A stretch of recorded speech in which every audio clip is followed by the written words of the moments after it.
geldin. Bibi hoş geldin. Salam aleyküm. Sana bırakma Bibi. Sağ ol. Sağ ol ay doktor sen. Allah canını sağ eylesin. Ömrün uzun olsun. Elin kolun var olsun. Sen verirsen o uşağı bize. Allah. Sağ ol. Allah razı olsun. Sağ ol doktor. Allah canını sağ ol. Allah ömür versin. Ben seni görmeye gelmişim ay doktor. Sana teşekkür etmeye gelmişim. Çok sağ ol. Neçə ildən sonradır? 16 yıl sonra. Ay maşallah. Ben yakında. Doğrudan. Ne yaxşı ölçüm var. Allah ömrünüzü de olsun. 6 deneyim maşallah. Altı nənə xoşbəxt. Bax, qızım çefilə da ye yat. Ye, çefiləcəz. Altı nənə, maşallah. Nənələri çək bir dənə Seymur belə. Boydan boya, ay nənələrimiz ya. Allah saxlasın. Sağ ol doktor. Çok sağ Gözü ol. dolu görəsiniz. Şükür ki, Köyde Allah yerdesin. sağ olun. Şükür ki bu nənənin yanında alnım açıq, üzüm ağrır. Niyə? Nənə o əsası, hanı asam nənə? İkizlerimde de. Sen alını çıxart. Gəl bura.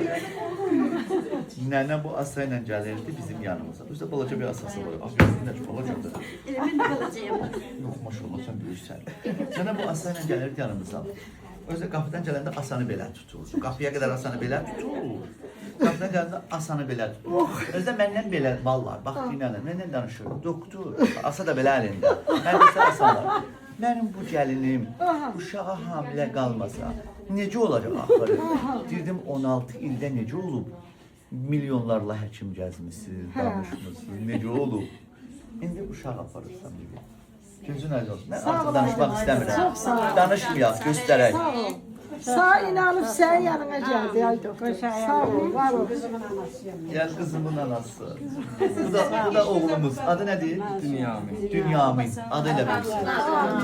Bəli. Və o bibicildir. O bibini çək, bibini çək. O bibinin əziyyəti çox. Halal olsun. Maşallah olsun. Gözünüz aydın olsun. Allah ömrüne bereket versin. Ben de şekil çektirmek istedim. Ben çok Çakın alın, bir də sən də durun, durun. Allah'ım xoşbəxt mən desəm bibilər rəqsi. Sən hamımızı 16-dan sonra bala var. Yani 16 yıldan sonra. Belə deyil. Siz de gelin. Hamı dursun.